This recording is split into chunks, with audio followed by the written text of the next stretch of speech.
도시 발전 주축으로 설정이 된 지역은 향후 5년에서 10년 사이에 도시 내 개발 역량을 집중시켜주기 때문에 다른 지역에 비해서 개발 압력이 급격하게 상승하게 됩니다. 자, 이러한 당수 호매실과 도심 그리고 광교를 잇는 도시 발전 주축이 채택되게 된 가장 유력한 이유는 바로 신분당선 호매실 연장 때문이라고 볼 수가 있죠. 자, 이번에 신분당선이 동서방향으로 연결이 되게 되면 동수원의 핵심 거점지인 광교와 서수원의 핵심 거점 후보인 당수 호매실이 확실한 도시 인프라로 연결되게 되면서 수원시의 동서방향 발전축 시대가 열릴 수 있게 된다라는 점이죠. 그렇기 때문에 경기도청과 아주대병원 그리고 강남과 직결되는 신분당선으로 인해서 자체적으로 도시가치가 크게 상승이 된 이 광교 지역의 이점이 그대로 서수원의 당수 호매실까지 연장 확대될 수 있는 가능성이 열린 셈이다.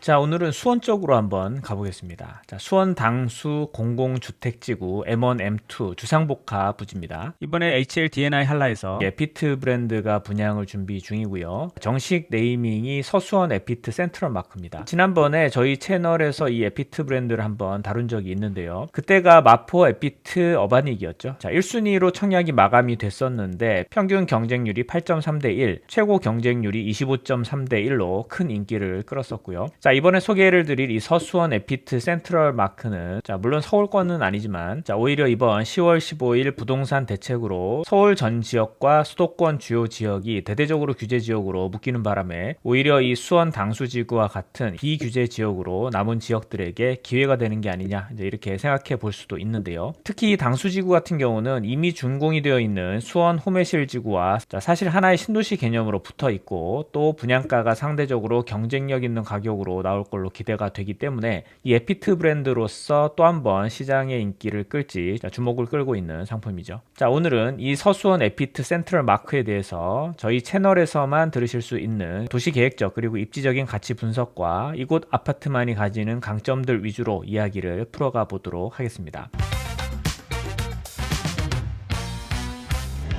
자, 먼저 이 당수지구에 대해서 한번 살펴보도록 할게요. 수원 당수 공공주택지구는 먼저 1지구의 동측부가 현재 조성이 되어가고 있고 1지구 서측부가 이번에 분양을 이어가고 있는 상황이죠. 그리고 2지구 역시 현재 계획이 진행 중에 있는데 이 당수지구는 입주 가구 수 7,700여 가구, 수용인구 약 2만여 명의 준신도시급 규모의 도시인데 재밌는 건 이미 조성이 완료가 된 남측의 수용인구 5.5만의 호매실 지구에 덧붙여진 형태의 택지개발 지구이기 때문에 이 호매실 지구와 합해질 경우에 약 3만 3천여 세대, 수용인구 약 8만 명 규모의 중규모 택지개발 지구가 되기 때문에 광교 신도시를 뛰어넘는 거대 생활권이 탄생하게 됩니다. 특히 이 권성구는 광교나 장안에 비해서 현재 저평가된 지역으로 비교적 낮은 평당가가 형성이 된 지역이기 때문에 앞으로 개발에 따른 잠재력이 수원의 다른 지역에 비해서 높은 것이 사실이죠. 자, 도시의 가치는 인구의 규모와 인프라 집적도에 따라 결정이 되게 되는데요. 자, 어떤 인프라 시설들이 구비가 되는지는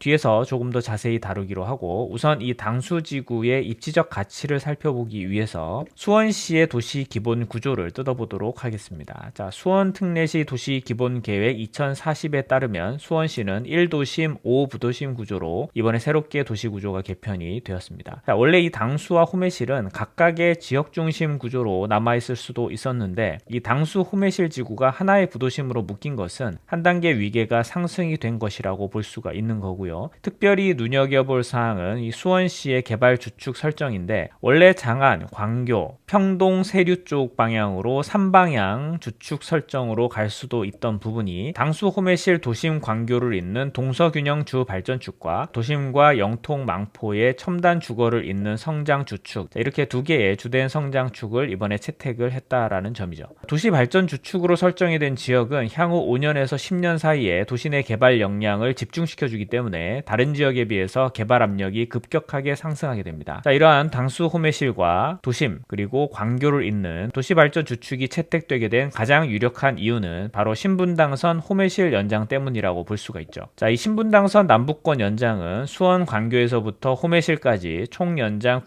9.7km로 수원의 중심을 관통해서 동서를 연결하는 수원시의 핵심적인 전철 노선이고요. 자, 이 신분당선 호매실 연장이 가지는 의미는 바로 기존의 수원시 수원시의 교통 인프라의 방향성이 남북 방향 중심으로 형성되었기 때문에 상대적으로 동서방향으로의 개발축이 미진했고, 그로 인한 동서방향 교류로 인한 충분한 시너지를 놓치고 있었는데, 이번에 신분당선이 동서방향으로 연결이 되게 되면 동수원의 핵심 거점지인 광교와 서수원의 핵심 거점 후보인 당수 호매실이 확실한 도시 인프라로 연결되게 되면서 수원시의 동서방향 발전축 시대가 열릴 수 있게 된다라는 점이죠. 그렇기 때문에 경기도청과 아주대병원 그리고 강남과 직결되는 신분당선으로 인해서 자체적으로 도시가치가 크게 상승이 된 이 광교 지역의 이점이 그대로 서수원의 당수 호매실까지 연장 확대될 수 있는 가능성이 열린 셈이다, 이렇게 볼 수가 있겠고요. 이 신분당선은 2024년에 착공을 해서 2029년 개통을 목표로 현재 공사가 진행 중이고, 강남까지 약 40분대 이동이 가능할 것으로 보입니다. 서울까지 연결되는 광역교통 수단으로 또 MDRT를 들 수 있는데요. 서울의 주요 거점지를 직접 연결하는 광역수요응답형 버스고요. 현재 당수지구에서 사당역까지 이미 운행하고 있고, 차차 양재와 서울의 주요 거점으로 운행이 확대될 예정 가운데 있습니다. 도로 인프라를 통해서도 이 동서 발전 축상의 가능성을 볼 수가 있는데, 우선 현재 바로 이용 가능한 고속도로가 두 곳이 있죠. 평택 파주고속도로 수원 광명 구간, 동안산 당수 톨게이트를 통해서 빠르게 이용할 수 있고요. 또 북측의 수인로를 통해서 과천 봉담 고속도로로의 접근성도 우수합니다.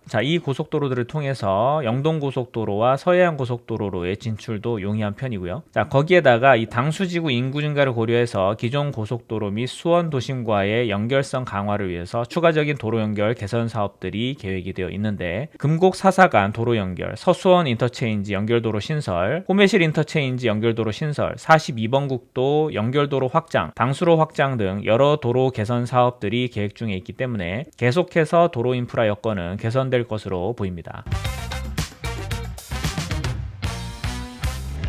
당수 호매실 부도심의 중요성 증대와 맞물려서 3개의 주요 중점 개발 사업들이 있는데, 먼저 사업지 반경 2km 이내에 수원 R&D 사이언스 파크가 들어올 예정인데요. 2028년 준공을 목표로 하고 있고, 이곳은 바이오 반도체 연구 클러스터로 약 4천여 개의 일자리 창출 효과가 있고요. 두 번째로 탑동 이노베이션 밸리가 사업지 반경 3km 이내에 들어서죠. AI, IT, 바이오 등 첨단 기업 직접 단지이고 약 4,500여 개의 일자리 창출이 예상이 됩니다. 마지막으로 수원 경제자유구역 에스페즈 지정 추진권이 있고요. 이곳은 한국형 실리콘밸리로 약 10만 개 일자리 창출이 기대가 됩니다. 이렇게 당수 호매실 부도심의 서수원과 수원 도심을 연결하는 주 개발 축상에 이미 3개의 핵심적인 사업들이 가시화되어 있기 때문에 기업 인구 유입에 따른 주거 수요 증가 효과가 예상이 됩니다. 이제 주변 생활 여건을 한번 살펴보도록 하겠습니다. 일단 주상복합 부지다 보니 저층부 상가를 바로 이용할 수 있기 때문에 슬세권이라고 볼 수 있고요. 또 북측의 당수지구 중심 상권과 업무시설이 하나의 블록존으로 묶여있기 때문에 상업시설 활성화와 생활 편의성이 기대가 됩니다. 또 반경 4km 이내에 700병상 규모의 서수원권 거점 병원인 덕산종합병원이 2025년 12월에 개원 예정이기 때문에 높은 수준의 의료 서비스가 제공이 될 예정입니다. 교육 환경으로는 대지 동측과 서측 반경 300m 이내에 2개의 초등학교, 그리고 수원 제1중학교가 2027년에 역시 사업지 근처로 이전할 예정이죠. 현재 호매실동과 금곡동에 여러 중고등학교와 학원가가 형성이 되어 있고, 사업지 반경 3km 이내에 성균관대학교가 위치한 것도 교육 여건상의 메리트다라고 보여집니다. 주변 자연환경 여건 보시면 바로 M1 부지와 M2 부지 사이에 1천여 평 규모로 당수 제1문화공원이 조성이 될 예정이고요. 향후에 남측 지류천병과 칠보산까지 이어지는 대형 녹지벨트가 형성이 될 예정입니다. 이제 구체적으로 건축 개요 한번 살펴보도록 할게요. 대지 위치는 경기도 수원시 권성구 당수동 3001, 3002, M1 블럭, M2 블럭이고요. 지하 2층, 지상 25층 5개 동 구성으로 당수 1지구 중심지구에 위치한 최고층 아파트이기 때문에 랜드마크다라고 볼 수가 있겠죠. 세대 구성은 74형이 185세대, 84형 167세대, 103형 117세대, 117형이 1세대, 총 470세대로 구성되어 있고요. 주차 대수는 공동주택 942대, 근린생활시설 297대로 총 1039대, 세대당 2.0대의 넉넉한 주차 용량을 보여주고 있습니다. 자, 앞서 설명드렸던 여러가지 내용들 일단 다 잊어버리시더라도 세 가지 중점 키워드로 이 서수원 에피트 센트럴 마크를 한번 요약을 해보면요. 먼저 첫 번째, 도시구조상 이번에 새롭게 설정된 수원 특례시의 개발 주축인 동서 연결축상의 서측부의 중심 거점지인 당수 호매실 지구에 위치한다라는 점. 자, 두 번째로는 이와 연계해서 가장 큰 역할을 하게 되는 이 신분당선을 이용할 수 있다라는 점. 광교의 경우 신분당선이 개통된 이후에 실거래가 3.6억이 16억대로 폭증한 사례를 보더라도 향후 호매실까지 연결이 되게 되는 이 신분당선이 개통되면 서수원도 상당량 가치 상승이 될 것으로 예상이 되죠. 자, 마지막으로 이런 수원의 동서 발전축상에 배치가 되게 되는 핵심적인 첨단 산업 거점들인 수원 R&D 사이언스 파크, 탑동 이노베이션 밸리, 수원 경제 자유구역 지정의 효과로 일자리 증가 및 주거시설 수요 증가로 이어짐 역시 자산 가치의 긍정적 요소로 작용할 수 있다. 자, 이렇게 세 가지로 이 서수원 에피트 센트럴 마크에 대해서 요약해 볼 수가 있겠습니다.